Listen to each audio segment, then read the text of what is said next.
Good morning ทุกคนเราจะมาอัปเดตตลาดนำกันเนาะซึ่งว่ามื้อนี้เป็นตลาดของมื้อวันพฤหัสเนาะเป็นเช้าวันพฤหัสก็คือเป็นเวลาอยู่ที่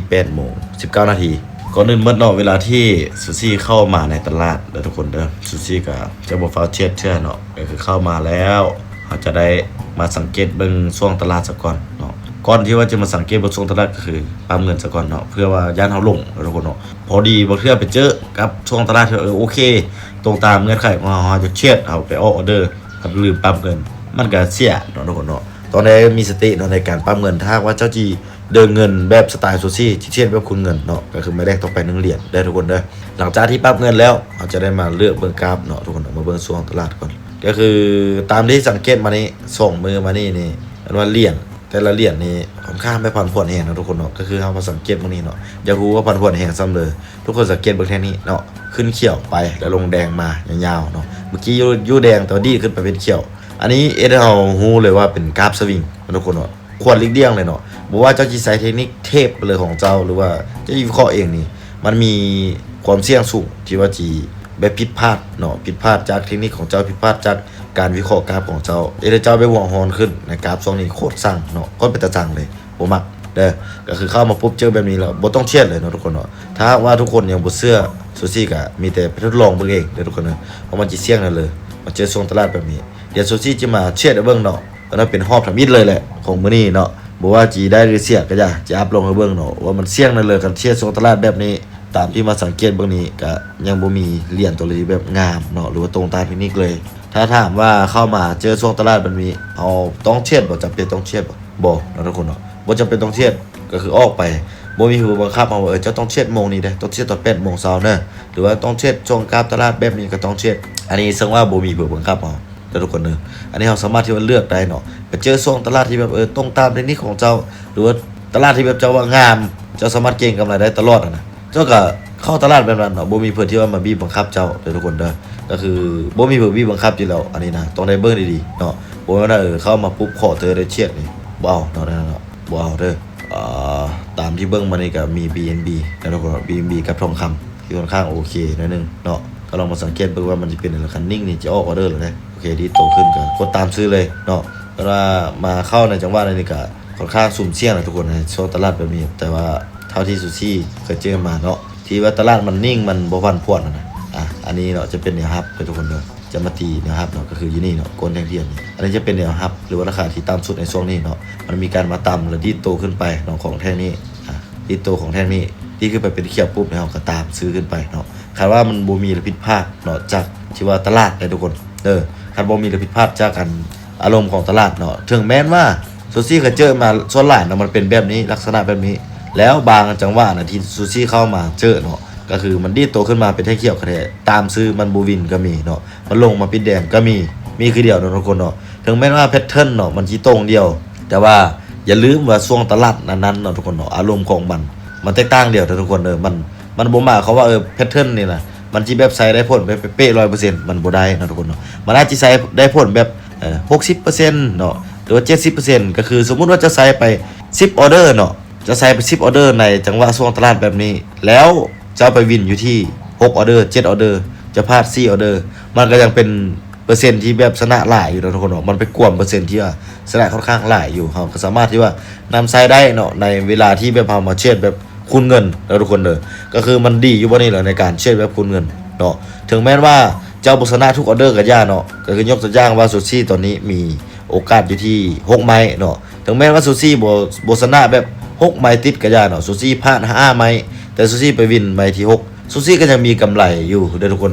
มันอาศัยหักล้างเดียวในนี้นะทุกคนเนาะก็ย้อนอันนี้แหละซูซี่จึงเว้าเสมอนะว่าการเช็ดในท่าว่าเจ้ามีโอกาสในการหักล้างมีโอกาสในการแก้มือหลายเท่าเลยมันแห่งดีเนาะสมมติว่าเจ้ามีโอกาสคูณเงิน10ไม้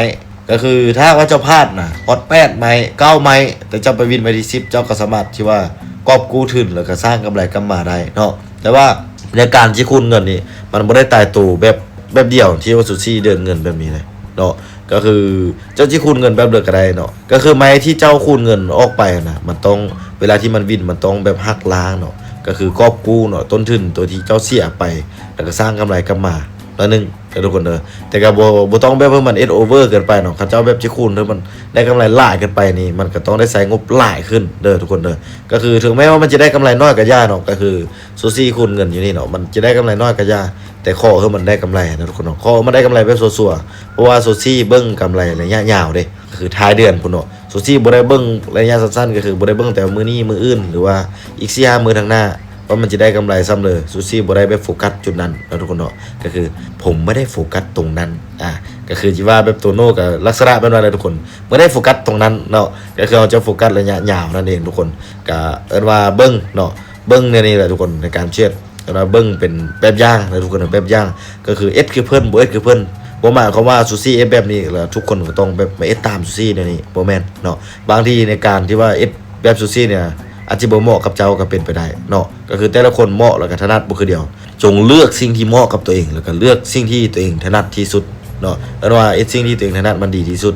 รวมถึงการเชียดในพร้อมเนาะบางทีอาชีพแบบนี้อาจจะบ่เหมาะกับเจ้าบางคนน่ะอาจสิเก่งเรื่องเวียกเรื่องงานอื่นๆเนาะแต่ว่ามาเชียดบ่เก่งเนาะก็คือด้านที่ค่อยว่าแหละมันเก่งบ่คือเดียวทุกคนแต่ละคนมันเก่งแล้วก็ถนัดบ่คือเดียวเนาะเพราะฉะนั้นจงเลือกเอสในสิ่งที่แบบตัวเองเก่งแล้วก็ตัวเองถนัดทุกคนสิ่งที่ตัวเองบ่เก่งตัวเองก็เรามาศึกษาได้มาเรียนรู้ได้เนาะแต่ว่าบ่ฟ้าวที่ว่ามาลงทุนแบบจริงจังน้ำมันเนาะก็คือมาทดลองนะในบัญชีทดลองก็มีเนาะสลับแบบนี้ปุ๊บนี่มันกราฟก็ตรงเดียวเนาะเวลาตรงเดียวเรามาสามารถที่ว่ามาทดลองจากบัญชีทดลองได้เนาะมาเบิ่งคลิปซูซี่หรือเบิ่งคลิปอะไรก็ได้แล้วไปทดลองเนาะตัวเองแบบถนัดตัวเองมีแบบจีว่านั่นหรือก็ถ้าไม่ตายของตัวเองว่านั่นซะคือเทคนิคของตัวเองก็คือซูซี่ก็มีหลายแหละเทคนิคเนาะว่าซูซี่ก็ทดลองมาหลายแหละแต่ว่าซูซี่เป็นคนนึงเนาะที่ว่าบ่มักแบบว่าวิเคราะห์เลยยุ่งยากเจ็บหัวทุกคนเนาะที่ว่าต้องวิเคราะห์ทุกออเดอร์ก็คือเข้ามาปุ๊บนี่ออเดอร์แรกเขาต้องวิเคราะห์อยู่แล้วเพื่อมันแบบเซฟต้นทุนของเขาดังที่ซูซี่เว้าหลายคลิปเนาะถ้าว่าเฮาวิเคราะห์ออเดอร์แรกนะเฮาวินออเดอร์แรกแล้วมันก็ดีเนาะทุกคนเนาะนั่นก็ได้ให้เราสามารถที่จะวินออเดอร์แรกเลยแห่งดีแต่มันก็บ่หมายความว่าเฮาจีแบบเอ็ดได้แบบเป๊ะๆเนาะทุกคนเนาะก็คือเข้ามามันจีวินออเดอร์แรกแบบเสมอไปมันบ่แม่นเนาะทุกคนเนาะบางเทื่อนี่เฮาเข้ามานี่พลาด3ออเดอร์4ออเดอร์ก็มีไปวินออเดอร์ที่5หรือวินออเดอร์ที่6ก็มีคือเดียวเนาะเพราะว่าหลักๆกับมันจะคือเซฟๆไปแหละแล้วที่ว่าซูซี่เนาะว่าหรือขอวินออเดอร์เดียวแล้วพอก็คือในการเช่นเนี่ยเนาะซูซี่เข้ามารอบนึงซูซี่ชนะออเดอร์เดียวแล้วซูซี่ยุดเลยเนาะก็คืออันนี้มันจะให้เราลดความเสี่ยงที่ว่าจะเจอช่วงตลาดที่ว่าผันผวนไปจากเทคนิคของเราหรือว่าตลาดสวิงเนาะหรือว่าไปเจอตลาดที่ว่าหลายๆคนว่ามันล็อกนะทุกคนมันล็อกเนาะก็คือมันลงแดงดีๆเนาะแต่ว่าช่วงท้ายๆมันดีดปั๊บขึ้นไปเป็นเขียวมันเจอช่วงตลาดแบบนี้เนาะทุกคนหัวเสียเนาะคือหัวฮ้อนเลยอันนี้แหละที่ว่าทุกคนแบบหลุดพ้นจากจุดนั้นเนาะทุกคนบ่ต้องไปเผชิญไปพบเจอกับตลาดแบบนั้นถ้าแบบนี้ถามว่ามีความเสี่ยงบ่มันก็มีความเสี่ยงอยู่แหละทุกคนเทียบนั่นแหละมันก็จะมีความเสี่ยงอยู่เจ้าจิตใจเทคนิคเลยมันก็มีความเสี่ยงอยู่แต่ว่าในการที่ว่าลักษณะแบบนี้มันมีความเสี่ยงที่ว่าน้อยที่สุดทุกคน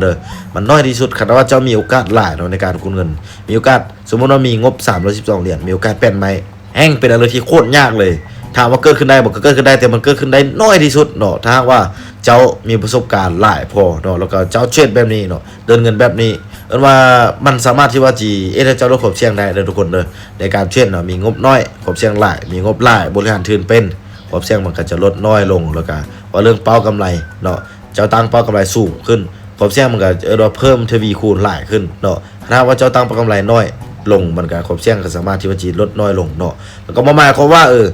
งบ100เหรียญหรือว่างบ312เหรียญนี่ทุกคนเชียดจะต้องสามารถสร้างกำไรได้หมดบ่แม่นเนาะทุกคนเนาะแต่ว่างบซ้ำเดียวเทคนิคตัวเดียวตั้งเป้ากำไรคือเดียวแต่ผลลัพธ์มันออกมาแตกต่างเดียวมันตั้งในบอลเลยก็คือมันว่าเรื่องเผื่อเป็นคนเชียดคนที่ว่าเชียดมันมีความรู้หลายซะเลยมีประสบการณ์หลายน้อยเพียงเลยเนาะมีการที่ว่าตั้งระเบียบวินัยหรือว่าการห้ามควบคุมอารมณ์จิตเจอของตัวเองได้หลายน้อยเพียงเลยมันตั้งในบอลนั้นทุกคนเนาะมันจะมีหลายประเด็นในนี้เพราะฉะนั้นมาเบิ้งคลิปนี้แล้วก็ต้องไปใช้วิจารณญาณเนาะหรือว่าขี่จักรยานในการรับเบิ้งรับสุ่มเนาะไปทบทวนไปคิดเบิ้งดีๆเนาะโมเมนต์ว่าเบิ้งปุ๊บแล้วเอาไปตัดสินปั๊บเลยมันโมเมนต์เนาะก็คือเบิ้งแล้วก็ไปคิดหลายๆไปทดลองหลายๆเนาะถ้าว่ามันเวิร์กก็เอาไปใช้ในรูปแบบของเจ้าถ้ามันบ่เวิร์กก็บ่ใช้เนาะใช้ตัวที่แบบเจ้าคิดว่ามันเวิร์กก็แหละขณะว่าเพื่อยังบ่เข้าเจอเนาะหรือว่ายังมีอะไรที่คล่องคาเจอในการใช้เทคนิคในการเดินเงินในการเบิ้งแนวโน้มตลาดในการหาจังหวะเข้าออเดอร